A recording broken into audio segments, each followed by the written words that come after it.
तो आज का पहला सवाल है, सवाल नंबर अपना कुल में ध्यान रखना। एक 12 सेंटीमीटर फोकस दूरी वाले अवतल लेंस से 60 सेंटीमीटर की दूरी पर एक वस्तु रखी जाती है। यदि वस्तु की लंबाई 5 सेंटीमीटर हो तो प्रतिबिंब की स्थिति, प्रकृति तथा आकार ज्ञात कीजिए। तो 12 सेंटीमीटर फोकस दूरी का अवतल लेंस है। अवतल लेंस, इसकी फोकस दूरी कितनी है? 12 सेंटीमीटर। तो अवतल लेंस की फोकस दूरी ऋणात्मक होती है, माइनस 12 सेंटीमीटर। 60 सेंटीमीटर की दूरी पर वस्तु रखी है, u बराबर -60। u हमेशा माइनस होता है। 60 सेंटीमीटर। यदि वस्तु की लंबाई 5 सेंटीमीटर हो, यानी h बराबर 5 सेंटीमीटर, तो प्रतिबिंब की स्थिति यानी v तुम्हें निकालनी है और h डैश निकालना है। प्रतिबिंब की लंबाई निकालनी है कितनी? प्रतिबिंब का आकार, प्रतिबिंब का आकार कहा जाए, प्रतिबिंब की लंबाई कही जाए, एक ही बात है। तो अब देखो, u और f तुम्हें दिया है, v यहां से निकल आएगा। प्रतिबिंब की स्थिति तुम्हारी यहां से निकल आएगी। फिर h डैश बटे h बराबर v बटे u, ये वाला सूत्र लगा दिया जाएगा। ठीक है? तो पहले क्या लगेगा?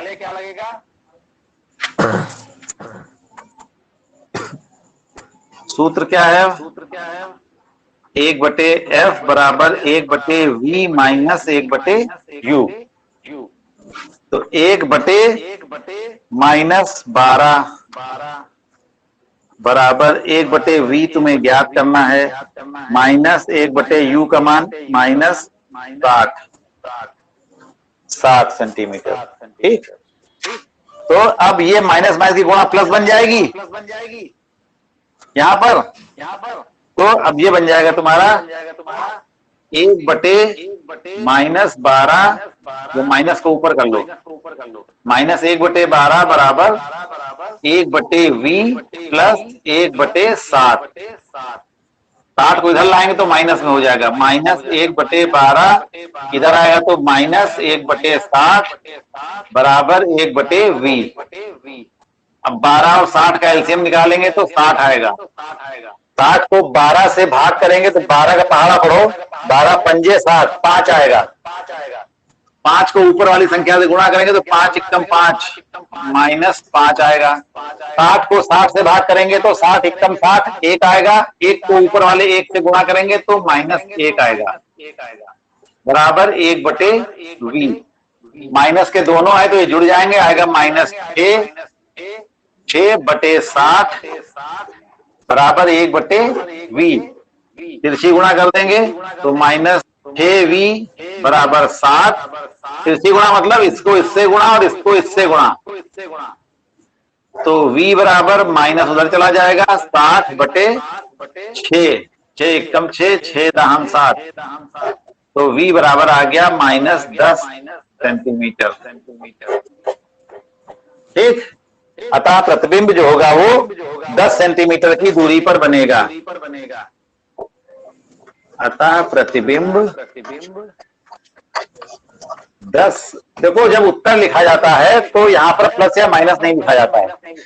यहां पर माइनस से ये पता चलता है कि ये प्रतिबिंब जो होगा वो आभासी होगा। लेंस में अगर प्रतिबिंब की दूरी माइनस में आ रही है तो इसका मतलब है कि प्रतिबिंब आभासी होगा। ठीक, दर्पण में इसका उल्टा होता है, 10 सेंटीमीटर दूर बनेगा। अब अभी तुम्हें प्रतिबिंब का आकार भी निकालना है, कितना लंबा प्रतिबिंब होगा। तो दोनों के लिए वही h डैश बटे h बराबर v बटे u। तो h डैश तुम्हें निकालना है, h का मान यहाँ पर दिया हुआ है 5 सेंटीमीटर, ये हमेशा प्लस में रहेगा, बराबर v का मान तुमने निकाला -10, u का मान दिया हुआ था -7, तो माइनस माइनस कैंसिल हो जाएगा, 10 एकम 10, 10 छंग 7, तो h डैश बटे 5 बराबर 1/6, तिरछी गुणा कर देंगे, 6h बराबर 5, तो h बराबर 5/6। तो प्रतिबिंब का आकार जो होगा वो 5/6 सेंटीमीटर होगा। वस्तु जो है 5 सेंटीमीटर है, प्रतिबिंब जो होगा 5/6 सेंटीमीटर, यानी वस्तु से छोटा हो जाएगा, वस्तु छोटा होगा। अतः अब उत्तर लिखो यहां पर, प्रतिबिंब 5/6 सेंटीमीटर लंबा होगा और आभासी तथा सीधा होगा।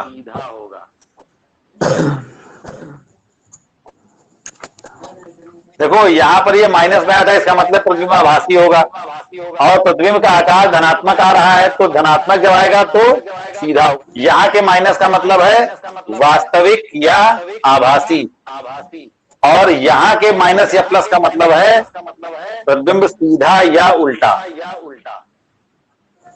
ठीक, तो इस तरह से ये पूरा सवाल लगेगा। तो सबसे पहले ध्यान देना है कि लेंस है या दर्पण है और उनकी दूरियां वगैरह सब कैसी होंगी। चलो अगला सवाल देखते हैं।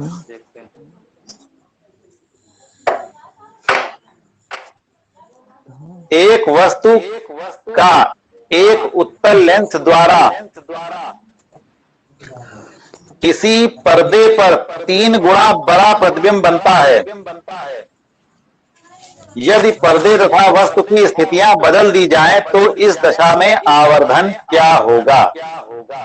देखो 3 गुना बड़ा प्रतिबिंब बन रहा है, तो इसका मतलब है इसका आवर्धन कितना होगा, 3 होगा। और लेंस कौन सा है, उत्तल लेंस है। उत्तल लेंस का आवर्धन होता है वो धनात्मक होता है। तो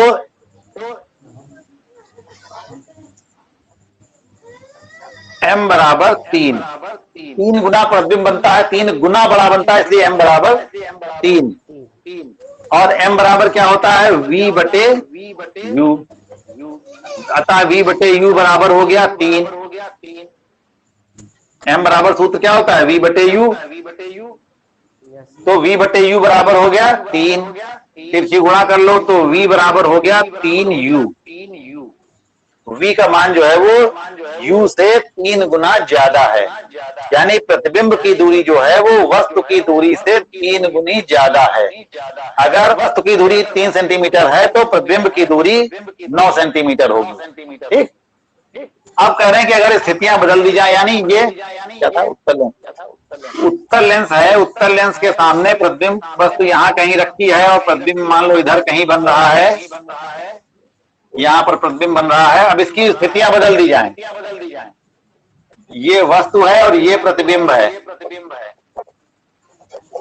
अगर इधर वाली, अब हम कह रहे हैं इसको बदल के ये वस्तु कर दी जाए और ये प्रतिबिंब कर दिया जाए, तब आवर्धन कितना होगा। ठीक, यानी प्रश्न के हिसाब से क्या कहा जा रहा है कि स्थितियां बदल दी जाए, यानी u की जगह क्या हो जाए, v हो जाए, और v की जगह u हो जाए। तो स्थितियां बदलने पर यहां लिखो, स्थितियां बदलने पर क्या हो गया, u बराबर हो गया v और v बराबर हो गया u। अतः आवर्धन कितना होगा,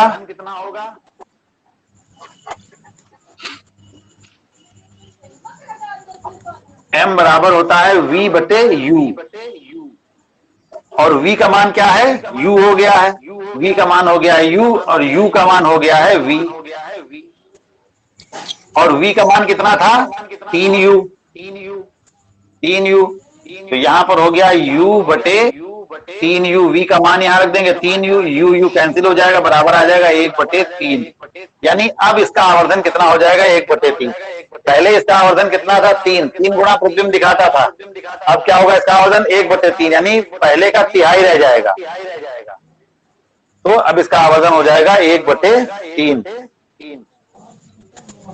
समझ में आया कुछ? No sir. नहीं समझ में आया? बिल्कुल।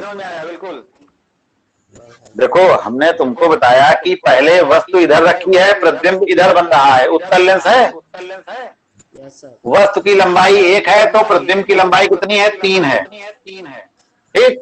तो प्रतिबिंब की लंबाई बटे वस्तु की लंबाई, यानी इसका आवर्धन कितना होगा 3, m बराबर 3 होगा, 3 गुना पड़ा प्रतिबिंब बन रहा है, इसका मतलब इसका आवर्धन 3 होगा, ठीक है। ये बात समझ में आई? जी सर। अब आवर्धन का सूत्र क्या होता है v बटे u, तो यानी v बटे u बराबर है 3, यस ठीक। तो यहाँ तिरछी गुणा कर ली तो v बराबर आ गया 3u, यानी प्रतिबिंब की दूरी जो है वो वस्तु की दूरी की 3 गुनी है।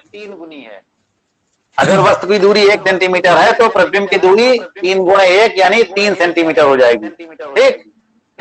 यस एक मान यहां से निकल आया जो तुम्हें दिया हुआ है, उसके हिसाब से v बराबर है 3u, v का मान जो है वो u का 3 गुना है, यानी प्रतिबिंब की दूरी जो है वो वस्तु की दूरी की 3 गुनी है, ठीक।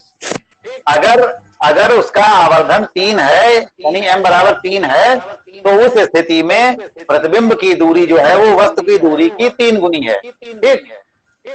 अब ये हो गई तुम्हारी समीकरण 1 मान लो। अब कह रहे हैं स्थितियां बदल दी गई, u को हमने v कर दिया और v को हमने u कर दिया, ठीक। सूत्र हमारा अभी भी वही है m बराबर v बटे u, लेकिन यहां पर अब v का मान क्या हो जाएगा u हो जाएगा और u का मान क्या होगा v हो जाएगा। यहां पर समझना है तुमको, सूत्र तुम्हारा वही है m बराबर v बटे u, क्योंकि स्थितियां बदल दी गई हैं इसलिए v की जगह पर क्या हो गया u हो गया और u की जगह पर क्या हो गया v हो गया। स्थितियां बदलने पर क्या हुआ, वस्तु की दूरी जो है वो प्रतिबिंब की दूरी के बराबर हो गई और प्रतिबिंब की दूरी जो थी वो वस्तु की दूरी के बराबर हो गई, ठीक है।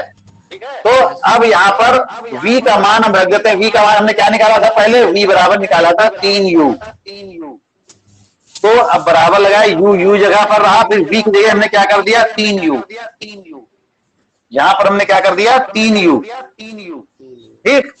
तो u और u जो हुआ ये कट गया, अब बचा क्या 1/3, तो ये इसका m हो गया, m बराबर 1/3। तो पहले आवर्धन कितना था 3, अब आवर्धन हो गया 1/3। आई बात समझ में कुछ? Yes sir. पहले इसका आवर्धन 3 था, 3 गुना प्रतिबिंब बड़ा बन रहा था, अगर स्थितियां बदल दी जाएंगी तो प्रतिबिंब 3 गुना छोटा हो जाएगा, 1/3 का मतलब पहले का तिहाई रह जाएगा। इसको यूं समझ सकते हो, अगर वस्तु की लंबाई 1 है तो प्रतिबिंब की लंबाई 3 थी पहले, ठीक।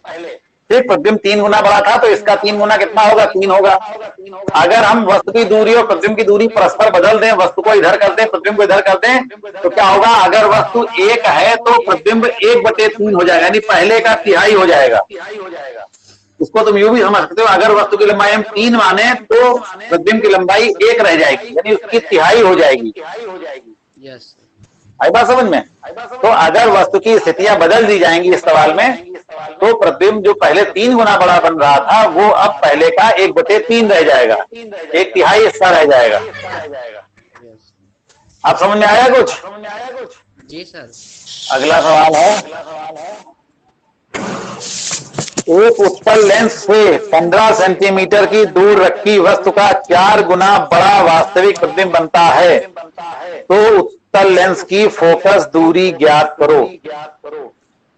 लेंस कौन सा है? उत्तल लेंस। इसकी फोकस दूरी कितनी है? फोकस दूरी ज्ञात करनी और 15 सेंटीमीटर दूर ही वस्तु रखी है, यानी u बराबर है -15 सेंटीमीटर। u बराबर -15 सेंटीमीटर, ठीक। और प्रतिबिंब कितने गुना बड़ा बनता है? 4 गुना, यानी m बराबर है 4। इसकी कोई इकाई नहीं होती, खाली 4 लिखा जाएगा, 4 सेंटीमीटर नहीं लिखा जाएगा। तो तुम्हें v भी नहीं मालूम है, क्योंकि f तभी निकलेगा जब u और v दोनों मालूम होंगे। लेकिन तुम्हें u मालूम है और m मालूम है, तो m बराबर v बटे u वाला फार्मूला लगा करके पहले हम v का मान निकालेंगे। जब v का मान निकल आएगा तब फिर 1 बटे f बराबर 1 बटे v माइनस 1 बटे u वाला सूत्र लगा देंगे, ठीक है।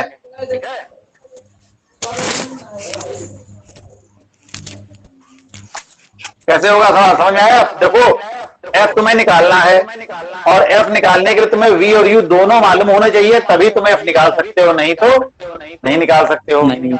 तो इसलिए u तुम्हें मालूम है, v जब v मालूम करना, v मालूम करने के लिए एक और चीज दी हुई है, क्या है? वो है m।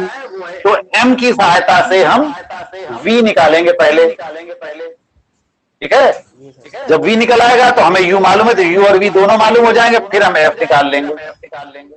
तो पहले लिखेंगे हम, सूत्र क्या होगा? m बराबर v बटे u, और m कितना है? 4 बराबर v का मान निकालना है और u का मान दिया है -15, ठीक है। तो और नहीं, m का मान जो होगा यहाँ पर ऋणात्मक होगा, क्योंकि m उत्तल लेंस है, तो इसका प्रतिबिंब किधर बनेगा? वास्तविक प्रतिबिंब जो होगा वो जो उत्तल लेंस होता है उसका आवर्धन जो होता है वो ऋणात्मक होता है। तो इसलिए ये m बराबर -4 रखा जाएगा। तो अब इसकी तिरछी गुणा कर देंगे तो क्या होगा? यहाँ बटा 1 कर लो, v को 1 से गुणा करेंगे तो v, और 15 को 4 से गुणा करेंगे तो 15 चौके 60, और माइनस की गुणा प्लस हो जाएगी, तो v का मान आ जाएगा +60। देखो, उत्तल लेंस में प्रतिबिंब जो होता है वो दूसरी तरफ बनता है, इसलिए इसका आवर्धन जो होता है वो ऋणात्मक होता है। उल्टा प्रतिबिंब बनता है चूंकि, इसलिए सीधा प्रतिबिंब है तो आवर्धन धनात्मक, उल्टा प्रतिबिंब है तो ऋणात्मक।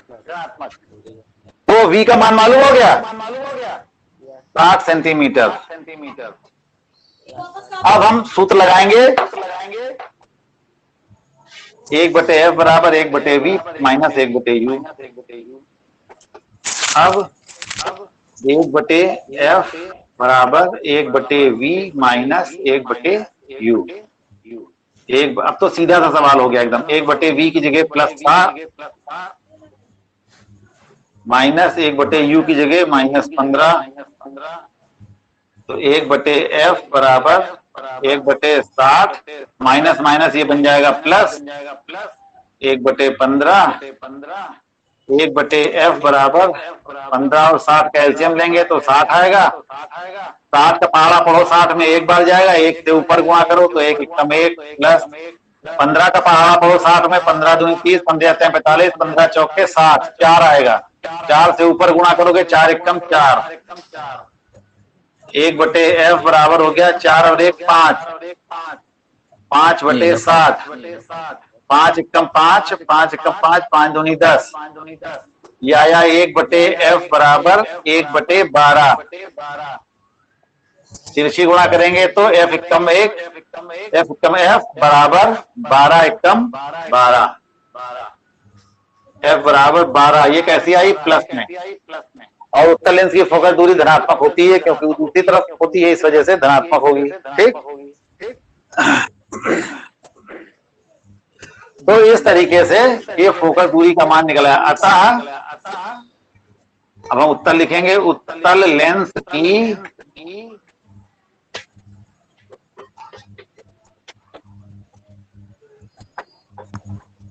फोकस दूरी, अब यहाँ पर प्लस नहीं लगाएंगे, केवल लिखेंगे 12 सेंटीमीटर। 12 सेंटीमीटर होगी आंसर। ठीक, अतः उत्तल लेंस की फोकस दूरी 12 सेंटीमीटर होगी। तो इस तरीके से इस तरह सवाल लगेंगे। देखो, तुम्हें लेंस पर ध्यान देना है और कितने गुना बड़ा प्रतिबिंब बन रहा है, तो वो वास्तविक बन रहा है कि आभासी बन रहा है, इस पर तुम्हें ध्यान देना होगा। अगर वास्तविक प्रतिबिंब बन रहा है तो आवर्धन ऋणात्मक होगा, और आभासी प्रतिबिंब बन रहा है तो आवर्धन धनात्मक होगा। यानी जब प्रतिबिंब उल्टा बनता है तो आवर्धन ऋणात्मक होता है, और जब प्रतिबिंब सीधा बनता है तो आवर्धन धनात्मक होता है। ठीक है?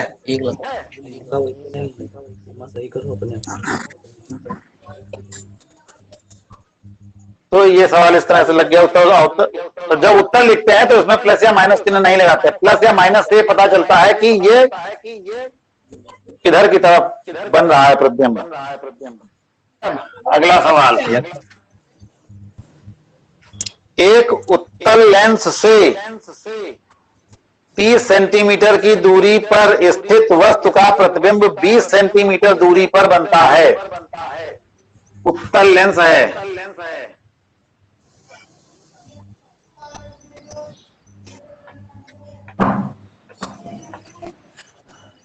इसमें कितने सेंटीमीटर दूर रखी है वस्तु? 30 सेंटीमीटर दूर रखी वस्तु, यानी u बराबर -30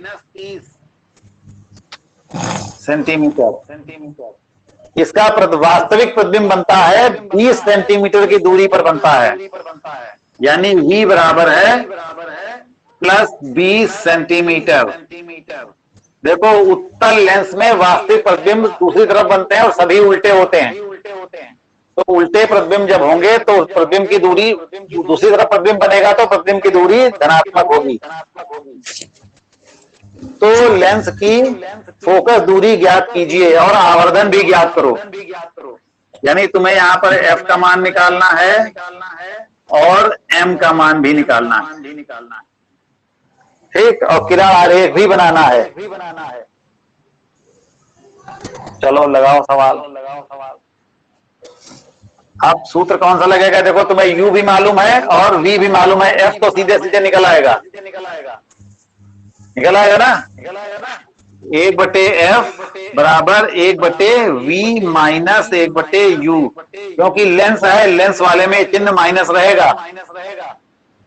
ठीक, तो ये हो गया 1/f बराबर 1/v माइनस 1/u। 1/f मान तुम्हें निकालना है। 1/v का मान कितना दिया है? +20 माइनस 1/u का मान हो गया -30।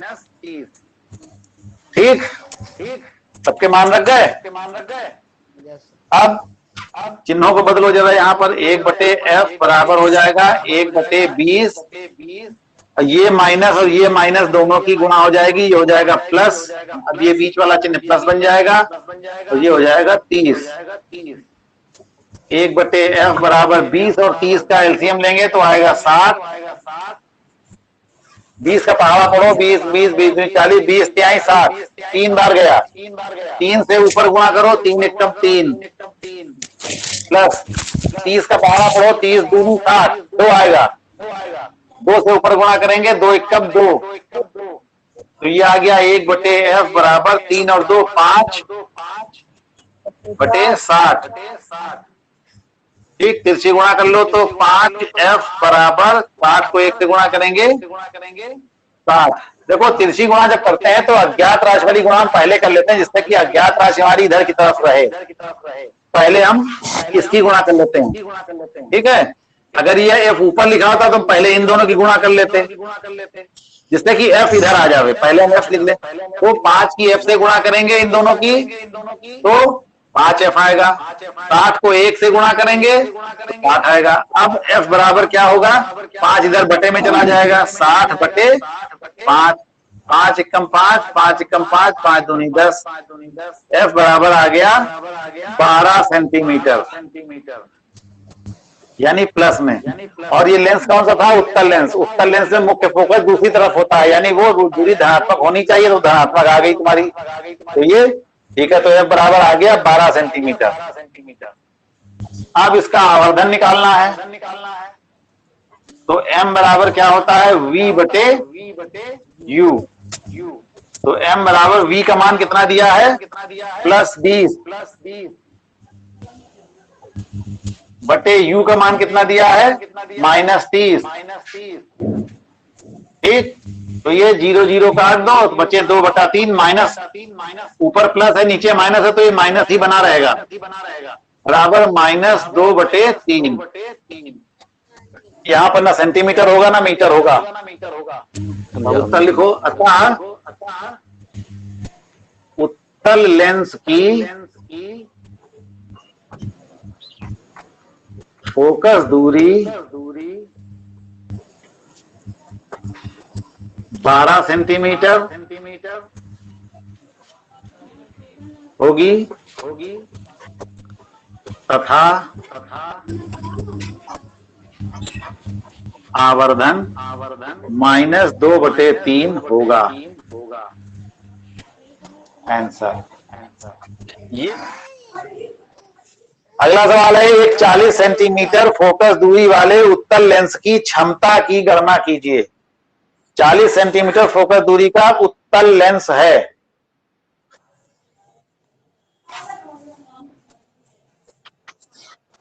उत्तल लेंस है और इसकी फोकस दूरी बराबर है 40 सेंटीमीटर। 40 सेंटीमीटर। उत्तल लेंस की फोकस दूरी धनात्मक होती है। उत्तल लेंस ऐसे बनता है, उसकी फोकस दूरी जो होती है, मुख्य फोकस इधर होता है, तो इसलिए इधर की दूरी क्या होगी, धनात्मक होगी। तो इसकी क्षमता यानी P ज्ञात करना है तुमको। तो जब फोकस दूरी सेंटीमीटर में मालूम होती है तो हम क्या करते हैं, सवाल को P बराबर क्या होगा, सूत्र तुम्हारा 100/f। जब सेंटीमीटर में दी होती तो 100/f सीधे लिखा करो, बराबर 100/40। 0 0 कट गया, 2 दूनी 4, 2 पंचे 10, बराबर आया 5/2। इसको फिर भाग कर दोगे तो 5 का आधा होता है 2.5, यानी 2.5 डायोप्टर। ठीक है, तो इस उत्तल लेंस की क्षमता कितनी होगी, 2.5 डायोप्टर। ठीक, बस ये ध्यान रखना तुम्हें कि लेंस जो है वो उत्तल है कि अवतल है, या दर्पण है अगर तो दर्पण उत्तल है कि अवतल है, क्योंकि उसी हिसाब से फोकस दूरी में धनात्मक या ऋणात्मक का चिन्ह लगाना पड़ेगा, तो उसी हिसाब से उसका आवर्धन भी निकल आएगा। अब यहाँ पर उत्तल लेंस था इसलिए उत्तल लेंस की फोकस दूरी धनात्मक होती है, और अवतल लेंस जो होता है, अवतल लेंस की फोकस दूरी जो होती है वो ऋणात्मक होती है। तो यहाँ पर अगर अवतल लेंस दिया होता तो -40 लिखते। ठीक, तो उसका आवर्धन जो होता है माइनस में आ जाता है। अगला सवाल है, एक 25 सेंटीमीटर फोकस दूरी के अवतल लेंस की क्षमता क्या होगी। 25 सेंटीमीटर फोकस दूरी का अवतल लेंस। लेंस कौन सा है, अवतल लेंस। और अवतल लेंस की फोकस दूरी ऋणात्मक होती है, अभी बताया, तो होगा -25 सेंटीमीटर। ठीक, तो इसकी क्षमता ज्ञात करो। यहां भी सेंटीमीटर में दिया है, तो P का मान तुम्हें ज्ञात करना है। हल P बराबर क्या होता है, 100/f। तो P बराबर हो जाएगा 100/-25। 25 कम 25, 25 चौके 100। ये माइनस नहीं हटेगा, माइनस लगा रहेगा तो -4 D। तो इसका आवर्धन कितना आ जाएगा, -4 डायोप्टर। D का मतलब क्या होता है, डायोप्टर। क्षमता का मात्रक क्या होता है, डायोप्टर। तो खाली D लिखते हैं उसको, कैपिटल D। कुछ अब इसके क्वेश्चन आंसर और देखो। अति लघु उत्तरीय प्रश्न है, जैसे आपतित कोण एवं परावर्तित कोणों के बीच का कोण 60 अंश है, तो आपतन कोण कितना होगा? जैसे ये है आप,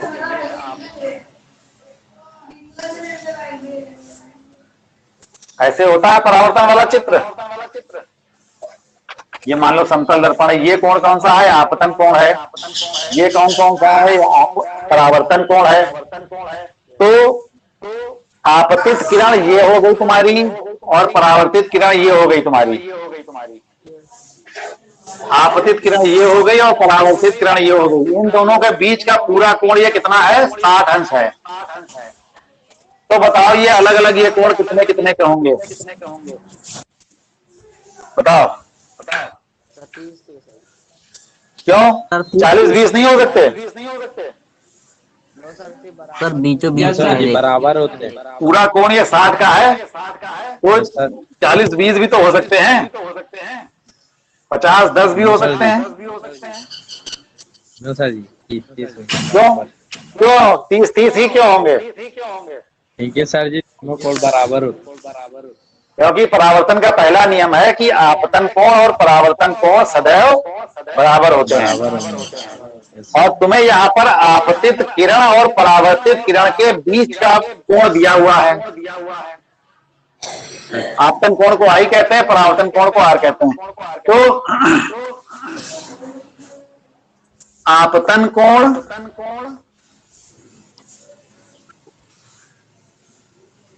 दोनों, इसको मान लो दोनों बराबर है, ये भी एक्स है ये भी एक्स है, ऐसे लगाओ तो शॉर्ट में लग जाएगा। तो इन दोनों का जोड़ तुम्हें दिया है 60 अंश, ठीक। और ये दोनों होंगे बराबर। माना एक कोण, इन दोनों में से कोई एक कोण एक्स है तो दूसरा भी एक्स हो जाएगा। तो प्रश्नानुसार क्या हुआ? प्रश्नानुसार माने प्रश्न के अनुसार x प्लस एक्स बराबर हुआ 60, ठीक। इन दोनों कोणों का जोड़ कितना है? 60। तो x और x को जोड़ देंगे तो हो जाएगा 2x बराबर 60। तो x बराबर 60/2 कितना आ जाएगा? 30। x बराबर आ गया 30 अंश। यानी इधर वाला कोण 30 अंश है तो इधर वाला भी x है तो यह वाला भी 30 होगा। यहाँ लिखेंगे अतः आपतन कोण तथा परावर्तन कोण 30 अंश के होंगे। आपतन कोण तथा परावर्तन कोण दोनों का मान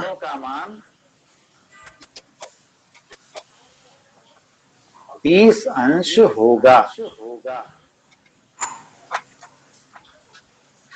ठीक। छोटा सवाल है लेकिन लगाने में, लगा के दिखाना भी समझ में आना चाहिए।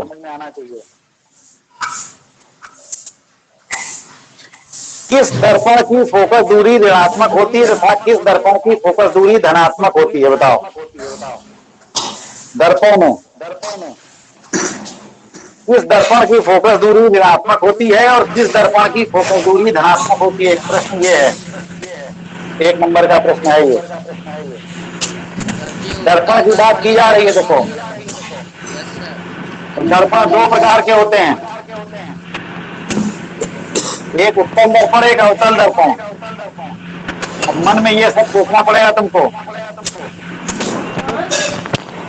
उत्तल दर्पण में फोकस इधर होता है और अवतल दर्पण में फोकस इधर होता है। उत्तल दर्पण में और जहाँ जगह हम सीधी लाइन खींच लेते हैं तो इधर की दूरियां सब ऋणात्मक होती हैं, तो यहाँ पर f का मान ऋणात्मक होगा। उधर की दूरियां धनात्मक होती हैं तो यहाँ पर ये फोकस दूरी जो होगी ये धनात्मक होगी। समझाया? जी सर।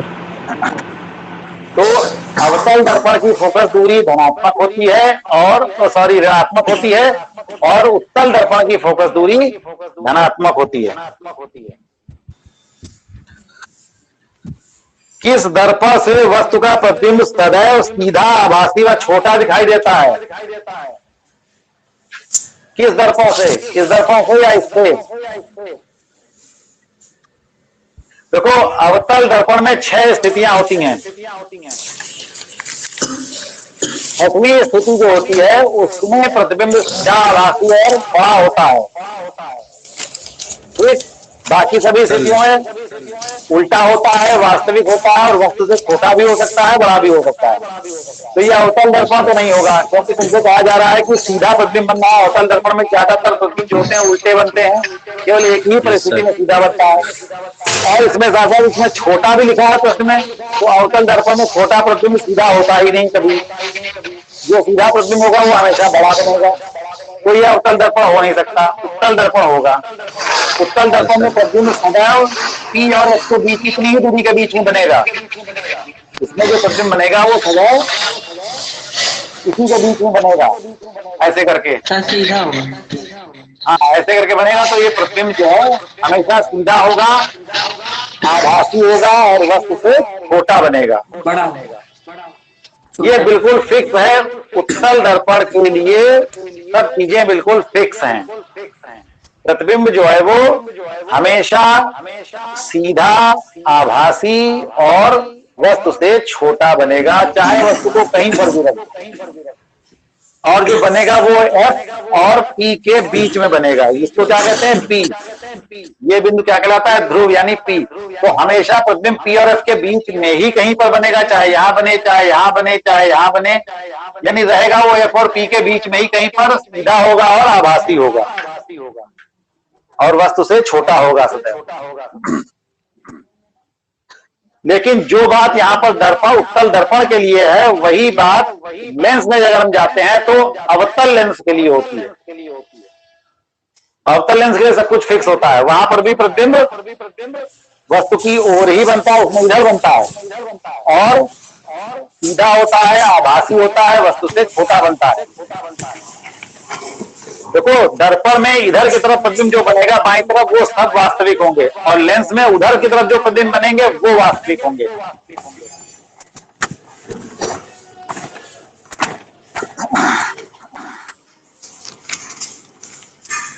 एक समतल दर्पण द्वारा उत्पन्न आवर्धन +1 है, तो इसका क्या मतलब है? समतल दर्पण द्वारा आवर्धन जो है +1 है, यानी m बराबर v बटे u के हिसाब से अगर हम 1 करते हैं यहाँ, तो 1 बराबर v बटे u, यानी v बराबर u, यानी v और u का मान क्या होगा? बराबर होगा, यानी प्रतिबिंब की दूरी और वस्तु की दूरी बराबर है। तो समतल दर्पण में तो यही होता ही है, जितने दूर हम वस्तु के आगे, दर्पण के आगे खड़े होते हैं, प्रतिबिंब हमारा दर्पण के पीछे उतनी ही दूर पर बनता हुआ दिखाई देता है। तो इसीलिए अवतल दर्पण, समतल दर्पण का जो आवर्धन होता है वो +1 होता है। ठीक।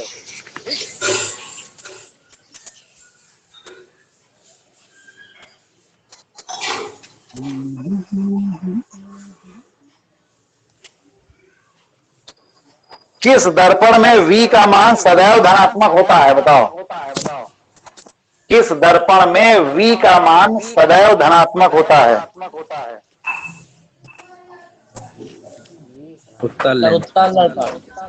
उत्तल दर्पण में। उत्तल दर्पण में v हमेशा उधर ही होगा, तो हमेशा धनात्मक होगा। इसी तरह से छोटे छोटे सवाल रहते हैं खूब सारे। अवतल लेंस तथा उत्तल लेंस में कौन सा लेंस अभिसारी होता है? अवतल लेंस और उत्तल लेंस में कौन सा लेंस अभिसारी होता है? बताओ।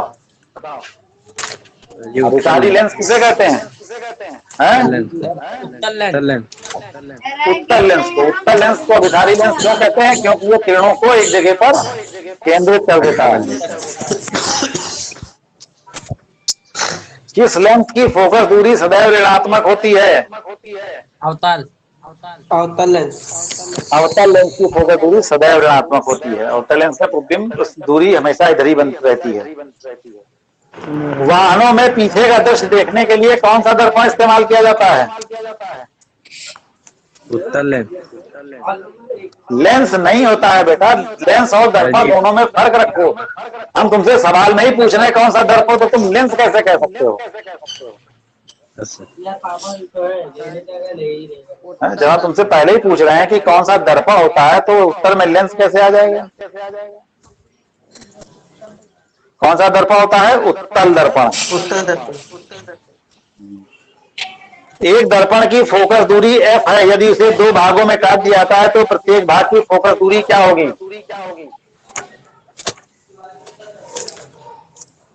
एक दर्पण है जैसे ये कोई, ये मध्य बिंदु ये P है और ये इसकी f है। इसके हमने दो टुकड़े कर दिए, बीच से हमने इसको काट दिया ऐसे। अब ये लेंस दर्पण जो इतना बचा केवल, तो अब इसकी फोकस दूरी कितनी होगी? सर जितनी है पहले जितनी है उतनी ही रहेगी बस। भाई अगर इतना ना भी हो तब भी क्या फर्क होता है? जो हम प्रतिबिंब बनाएंगे वो तो वस्तु यहाँ रखेंगे, प्रतिबिंब तो वैसे भी वहीं जाके बन जाएगा। वो फिर चाहिए तुम्हारे पास मध्य में है तो ठीक है ना। तो दर्पण को कहीं से भी काट देंगे तो उसका फोकस दूरी पर कोई असर नहीं पड़ेगा, क्योंकि वक्रता केंद्र तो वहीं पर रहेगा हमेशा, और वक्रता केंद्र की आधी होती है फोकस दूरी। जो वक्रता त्रिज्या नहीं बदलेगी तो उसकी फोकस दूरी भी नहीं बदलेगी।